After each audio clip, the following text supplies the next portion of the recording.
여호수아서 1장 1절부터 9절까지의 말씀을 읽고 말씀을 나눕니다. 여호와의 종 모세가 죽은 후에 여호와께서 모세의 수종자 눈의 아들 여호수아에게 말씀하여 이르시되 내 종 모세가 죽었으니 이제 너는 이 모든 백성과 더불어 일어나 이 요단을 건너 내가 그들 곧 이스라엘 자손에게 주는 그 땅으로 가라.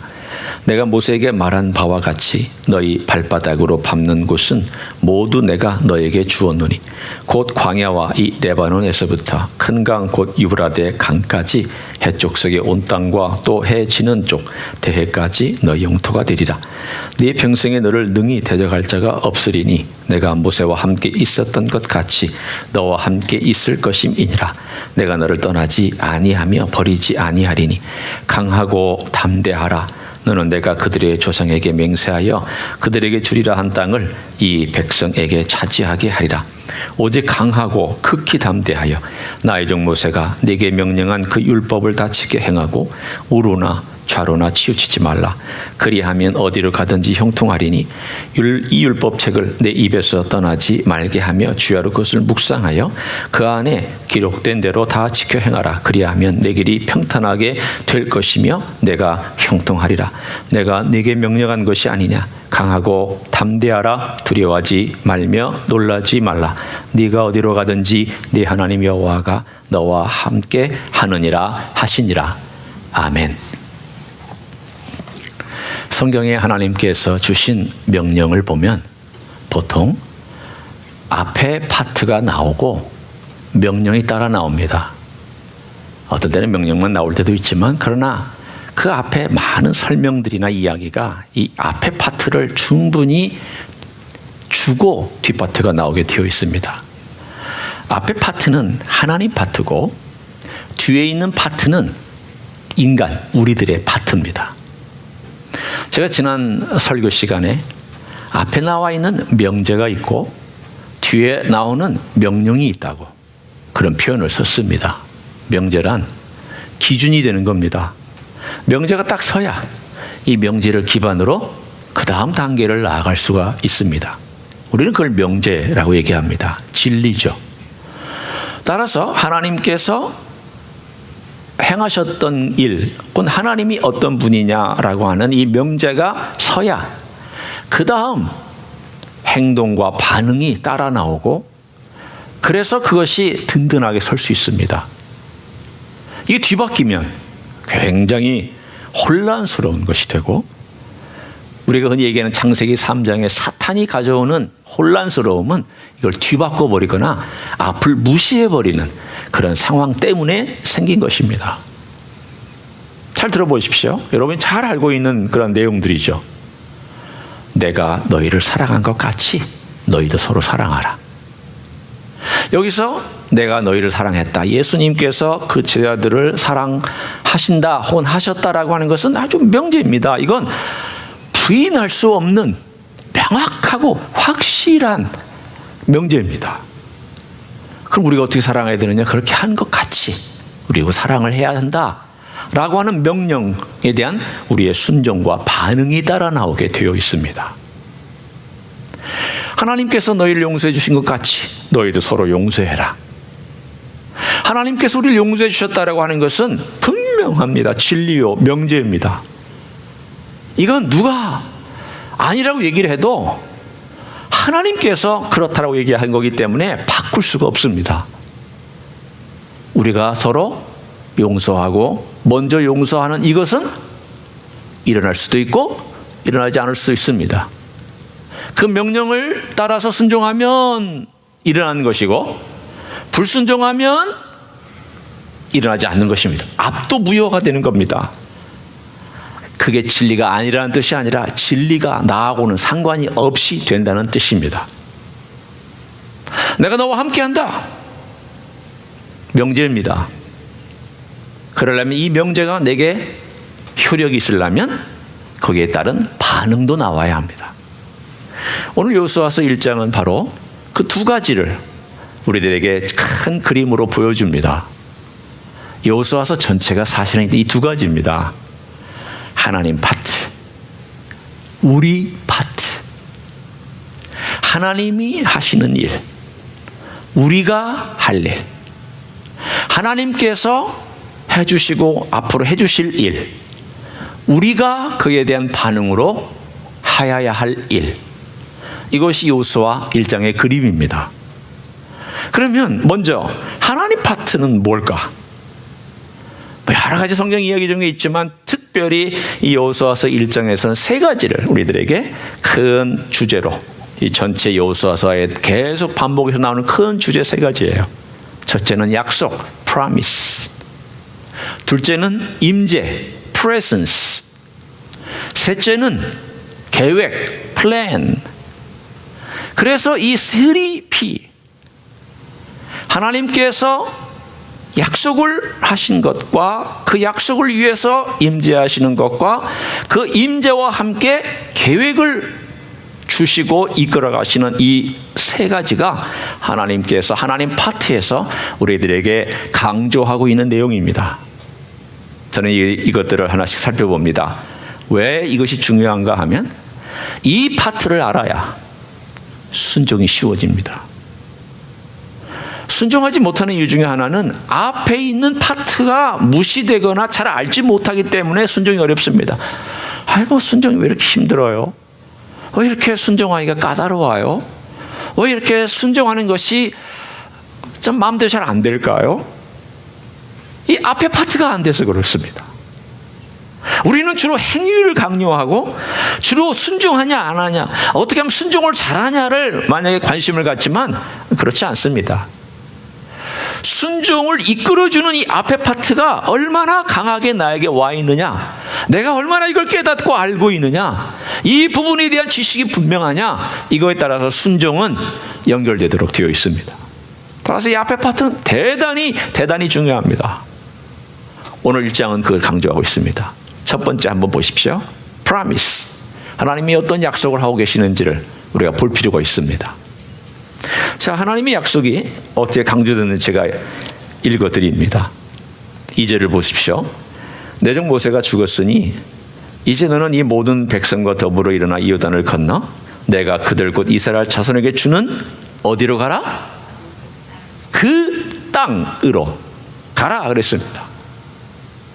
왜 그 땅입니까? 땅으로 가라. 그래도 충분히 문맥상 다 이해가 되는데 왜 그 땅 그랬습니까? 제가 어떤 물건을 가리키며 이 컵, 그 컵, 그러면 이 컵 외에 다른 컵은 제가 가리키는 게 아니죠. 맞죠? 그 사람, 그러면 제가 그 사람을 가리키고 있는 거지 그 외에 다른 사람은 제외 다 되는 것이죠. 딱 거기를 제가 겨냥해서 가리키고 있는 거예요. 그 땅, 그 땅은 그냥 땅이 아니에요. 계속해서 하나님께서 아브라함 때부터 강조하였던 그 땅이에요. 아브라함 700년 전의 사람입니다. 이때부터 700년, 약 BC 2100년에서 2200년에 살았던 사람이 아브라함입니다. 지금 들어가는 이때는 BC 1400년입니다. 700년, 800년의 사람입니다. 하나님께서 아브라함에게 7, 800년 전에 내가 이거 줄게 약속했습니다. 그리고 야곱이 그 땅에 들어가서 400년이 흘렀습니다. 그리고 나서 계속해서 후손들에게 그 땅을 준다, 그 땅을 준다, 그 땅을 준다. 그 수많은 세월 동안 7, 800년 세월 동안 아브라함 때부터 하나님께서 그 땅을 주었던 바로 그 땅이 오늘 여기에 언급되어 있는 그 땅입니다. 하나님의 약속이죠. 먼 과거로부터 하나님이 약속하셨던 것을 드디어 이루시는 바로 시간이 되었다라는 것을 말씀하고 있습니다. 하나님은 약속하시지 않고 일하시지 않습니다. 약속하고 일하시는 분입니다. 드러내시고 일하시는 분입니다. 우리가 몰라서 그렇지 하나님은 미리 말씀하시는 분입니다. 하나님은 말씀하시지 않고는 일하시지 않는다라고 선지자가 말씀했습니다. 약속하시는 분입니다. 생각해 보십시오. 예수님 모신다고 약속하셨습니까? 안 하셨습니까?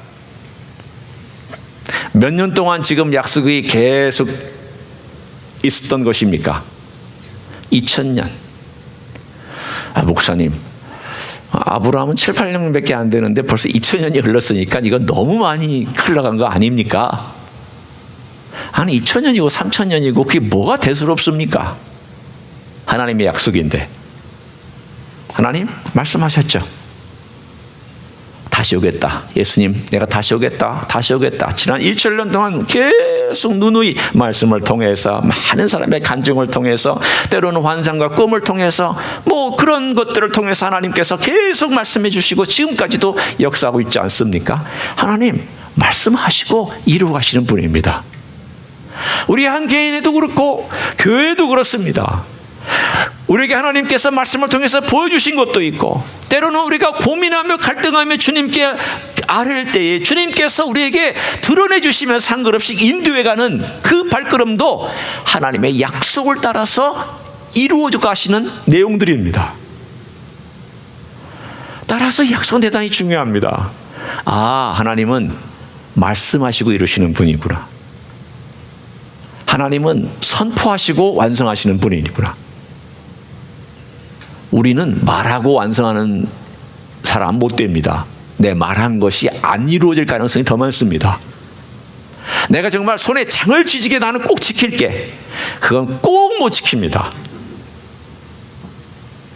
내가 정말 손가락을 걸어 맹세해 아무리 그래도 그건 정확하게 못 지킬 가능성이 더 많습니다. 인생은 그렇습니다. 그래서 우리는 함부로 말해서는 안 됩니다. 함부로 맹세해서도 안 됩니다. 그러나 하나님은 맹세하셔도 됩니다. 왜? 이루실 수 있으니까. 하나님께서 어떻게 700년 후에 이 약속을 이루어 가시는지를 먼저 보여주시면 그 땅을 줄 것이다. 그리고 5절에 가서 이렇게 말씀합니다.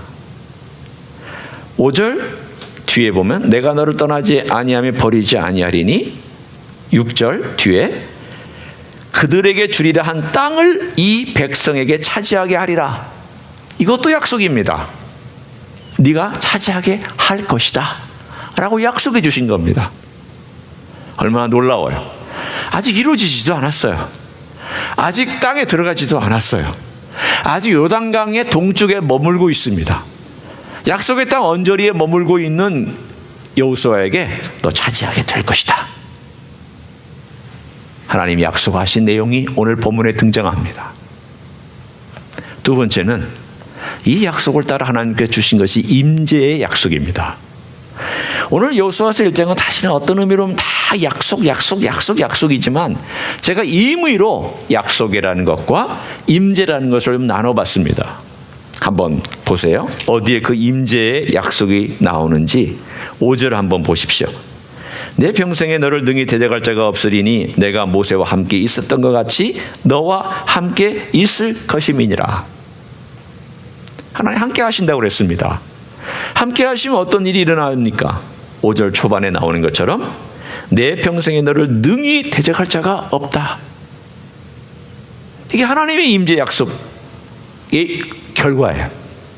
자, 9절 봅니다. 강하고 담대하라. 두려워하지 말며 놀라지 말라. 네가 어디로 가든지 네 하나님 여호와가 너와 함께 하느니라.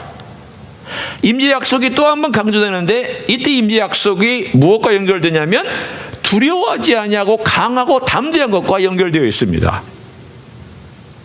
이 두 가지를 합치면 이런 말씀이죠. 내가 너와 함께 할 테니 너는 두려워하지 말고 들어가라. 담대해라. 너를 대적할 자가 없다. 이것이 하나님의 임재 약속입니다. 이 세상에 하나님의 임재보다 강한 무기가 있을 수 있을까요? 이 세상에 가장 강한 무기가 무엇입니까? 원자탄? 수소탄? 중성자탄? 우리가 알지 못하는 많은 무기들이 있다 할지라도 이 지구를 2번, 3번, 4번, 5번 쪼개는 무기가 있다 할지라도 하나님을 쪼갤 수 있는 무기는 존재하지 않습니다. 아니, 하나님 그분의 임재를 능가할 수 있는 무기는 전혀 존재하지 않습니다. 그 하나님의 임재가 제일 강력한 무기입니다.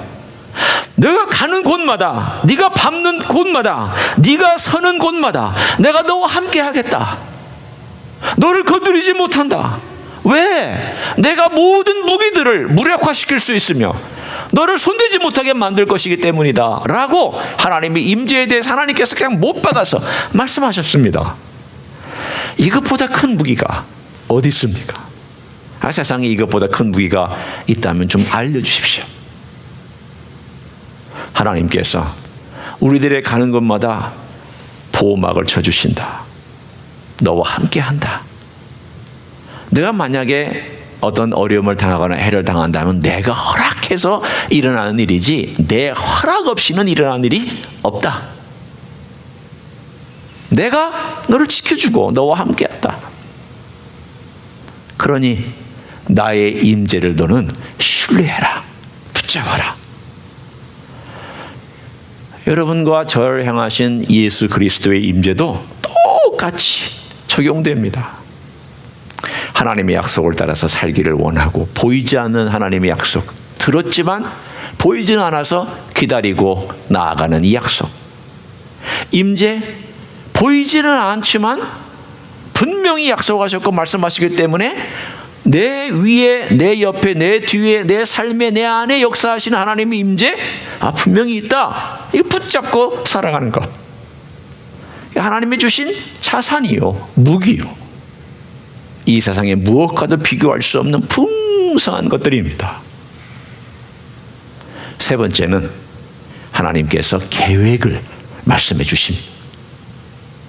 여러분, 하나님의 계획이 어디에 나오는지 한번 보십시오. 자, 1장 2절과 3절에 있습니다. 하나님의 계획을 여러분이 눈여겨서 같이 보기를 원하는데, 자, 2절과 3절을 우리 같이 한 목소리로 읽어보도록 하겠습니다. 시작.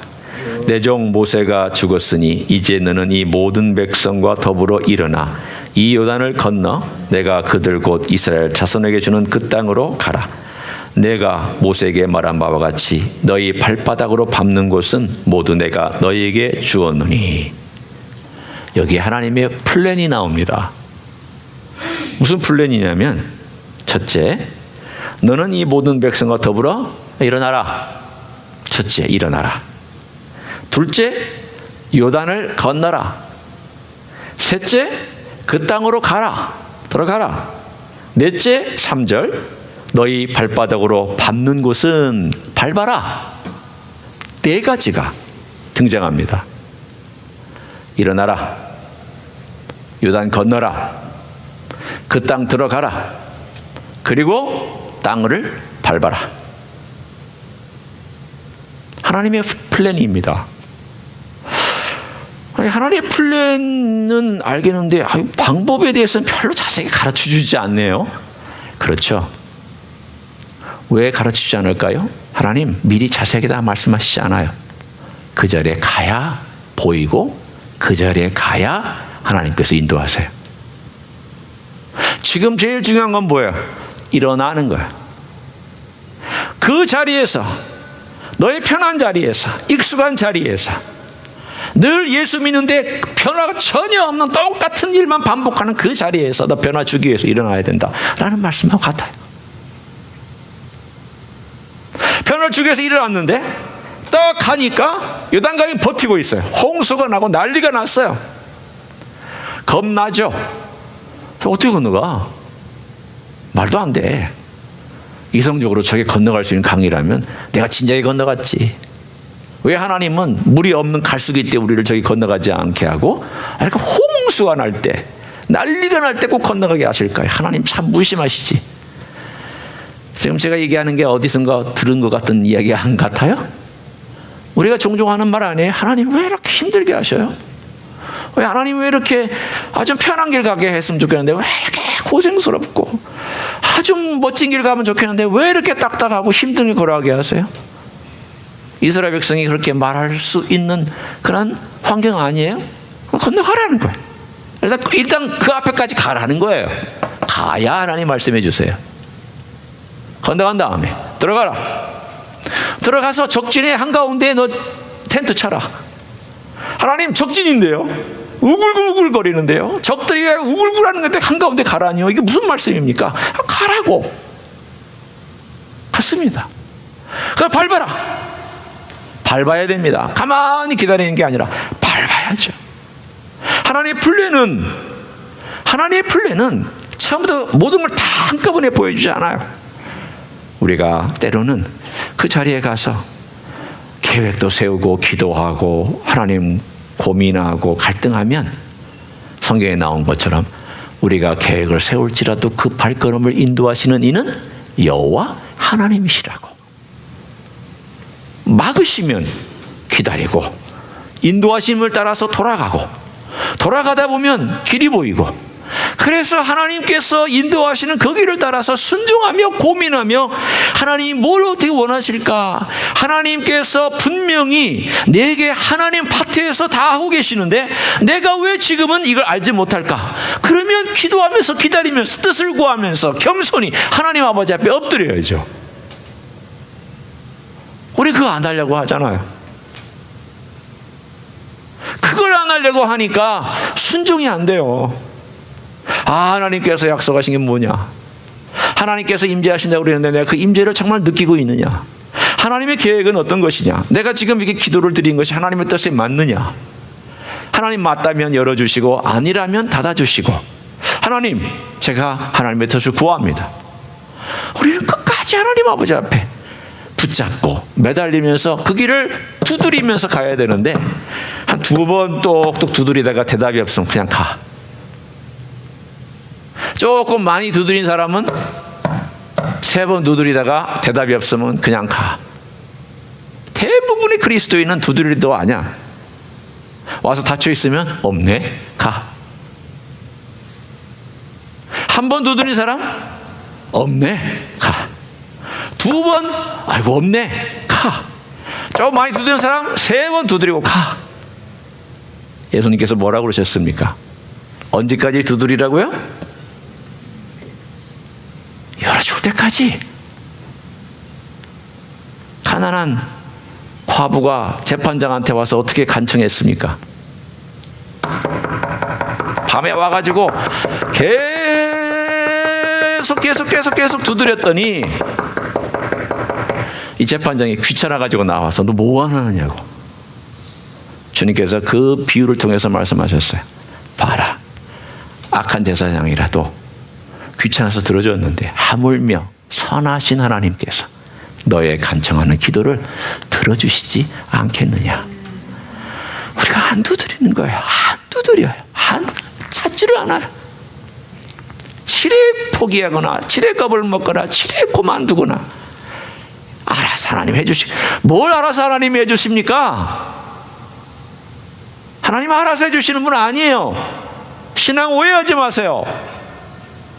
하나님 파트로 하나님은 전심전력으로 다해서 하고 있는데 내 파트를 안 하고 있는 거예요. 자, 이제 내 파트가 뭔지를 한번 제가 보겠습니다. 내가 해야 될 파트. 그것이 바로 8절에 나와 있는 내용입니다. 우리의 삶 속에 순종을 위하여 우리가 해야 될 일, 하나님의 약속과 임재와 계획이 내 삶 가운데서 이루어지려면 뭘 우리가 해야 될까? 어떻게 이 순종의 삶을 살아갈 수 있을까에 대한 힌트를 8절이 줍니다. 자, 우리 8절 같이 한번 읽겠습니다. 시작. 이 율법 책을 내 입에서 떠나지 말게 하며 주야로 그것을 묵상하여 그 안에 기록된 대로 다 지켜 행하라. 그리하면 내 길이 평탄하게 될 것이며 내가 형통하리라. 하나님 분명히 약속하셨어요. 이렇게 하면 너 형통한다.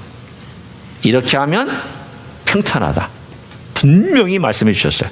자, 하나님 약속에 신실하다면 우리가 뭘 해야 할까를 봅니다. 8절에 이 율법책을 하나님 말씀을 내 입에서 떠나지 말게 하며 주야로 그것을 묵상하라고 그랬습니다. 같은 말입니다. 입에서 떠나지 않는 것은 묵상하는 것과 유사한 표현입니다. 히브리 사람들에게 있어서의 묵상은 가만히 앉아서 아무 말도 하지 아니하고 깊은 생각에 깊이 침묵하면서 하나님 바라보는 것 아니었습니다. 물론 그것도 있을 수 있지만 그 사람들이 묵상은 하나님 말씀을 자꾸 읊조리는 겁니다. 자꾸 읊조리고 그걸로 눈 감고 중얼중얼 하고 그 기도할 때도 그걸 중얼중얼 하는 겁니다. 여러분의 히브리 사람들이 통곡의 벽에 가서 하는 행위 보셨습니까? 통곡의 벽에 그 구멍에다가 자기 기도 제목 꼬개 크게 돼가지고 쑥 집어넣고 그 앞에서 막 완전히 이러면서 뭐라고 중얼중얼 하죠. 그 기도라고 생각하세요? 기도 있지만 그게 묵상이에요. 히브리 사람들이 그게 묵상이에요. 우리가 이걸 안 하잖아요. 기도가 안 되면 시편을 주구장창 읽어야죠. 하나님 저 기도 못해요. 해보려고 노력도 안 하고 기도 못해요. 저 못 읽어서 안 되는데요. 읽어보고 하시라고. 읽어보고. 저 기도 못하는데. 그럼 시편이라도 좀 놓고 줄줄줄줄줄 좀 읽어가시라는 거예요. 시편의 150편은 여러분의 기도를 돕는 내용이에요. 수많은 기도가 있어요. 수백 가지, 수천 가지 기도가 있어요. 기도가 안 되면 시편 놓고 읽으세요. 읽고 또 읽어요. 기도가 돼. 그 표현이 내 것이 돼. 하나님께 피탄의 기도를 드릴 때는 피탄의 시편을 읽고, 감사의 기도를 드리고 싶을 때는 감사의 시편을 읽고, 찬양의 노래를 부르고 싶을 때는 찬양의 시편을 읽고, 그런 기도 제목들을 가지고 하나님께 나아가는 그런 법을 연습하도록 중얼 하라는 말이에요. 우리가 남이 뭐 할 때 그냥 기분 나빠가지고 중얼 그거 하지 말고 그런 중얼거림은 갖다 그냥 발로 쳐서 어딘가 버려버리시고, 우리는 하나님 말씀을 붙잡고 중얼하면서 그 말씀을 묵상하고 또 내 것으로 삼고 내 안에 들어올 때까지 중얼거리면서 내게 말하고, 남들이 뭐라고 하든 남들이 뭐라고 비난하든 아무 상관하지 말고 하나님 말씀을 붙잡고 기도하고, 말씀을 붙잡고 되뇌이고, 말씀을 붙잡고 고민하고, 그런 묵상이 있어야 하나님이 보여요. 하나님의 뜻이 보여요. 하나님이 보이고 하나님의 뜻이 보이고, 그리고 나서 세 번째, 내가 뭘 선택할지가 보여요. 성경적인 선택이란 옳고 그른 것과 하나님의 것과 하나님의 것이 아닌 것을 선택하는 걸 성경적인 선택이라고 얘기를 해요. 세상적인 선택이 여러 개 있는데 그 중에 하나 선택하는 것은 성경적인 선택이 아니에요. 어차피 그거나 다 똑같은 선택이 아니라 그냥 가는 거예요. 세상적인 것들을 내가 선택하는 것은 선택이 아니라 그것밖에는 내가 못 잡는 거, 못 붙잡는 거예요. 그것만 붙잡고 살아가는 거예요. 돈에 익숙한 사람은 아무리 선택해도 돈이에요. 자기 쾌락이 익숙한 사람은 아무리 뭐 좋은 걸 선택해도 쾌락과 관련된 걸 선택해요. 하나님의 것을 모르니까 뭐가 하나님의 것인지 아닌지를 보지를 못하니까 선택할 수가 없어요. 진정한 선택을 보여주는 것은 하나님의 말씀밖에 없어요.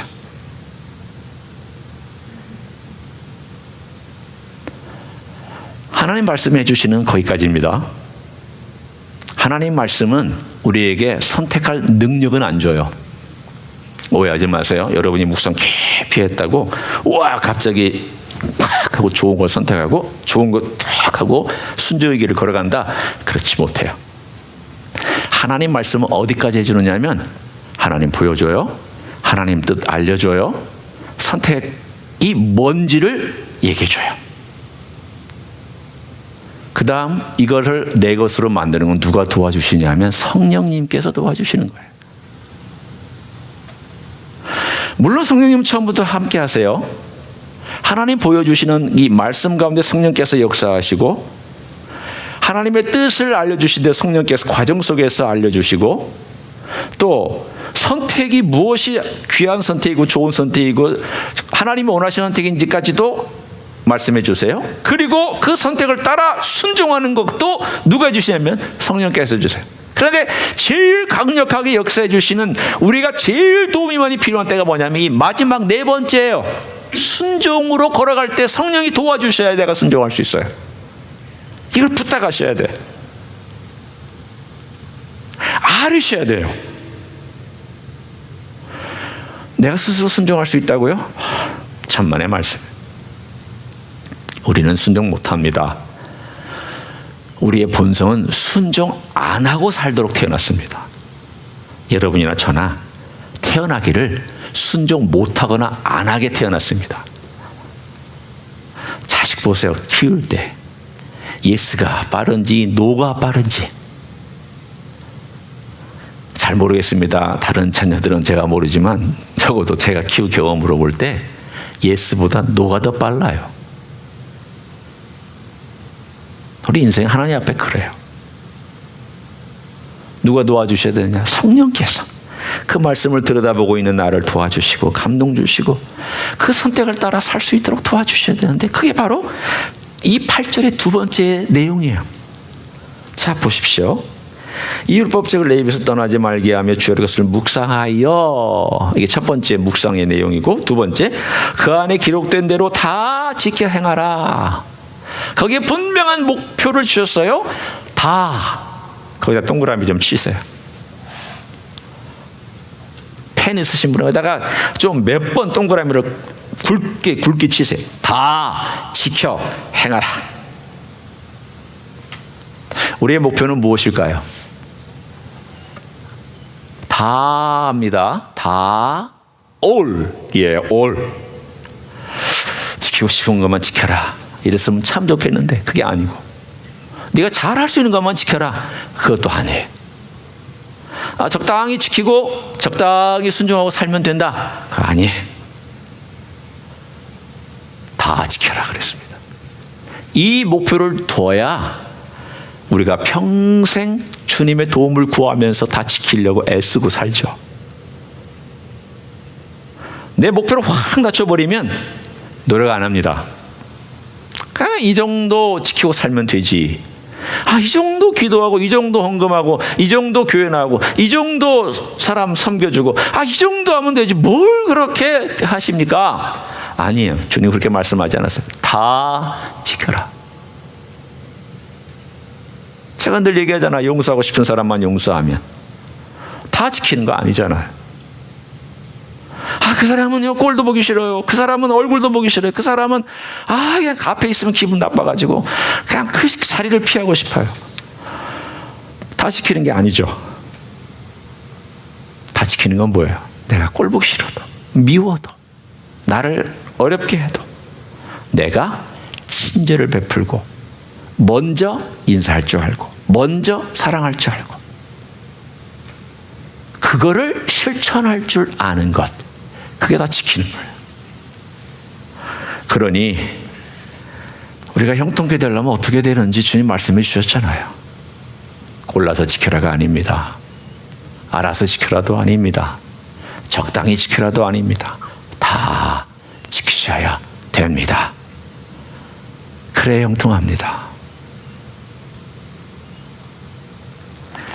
우리의 삶에 어떤 사람은 하나님 파트가 어마어마한 축복인데 거기다가 조그마한 빨대 하나만 꽂고 살아가는 사람이 있어요.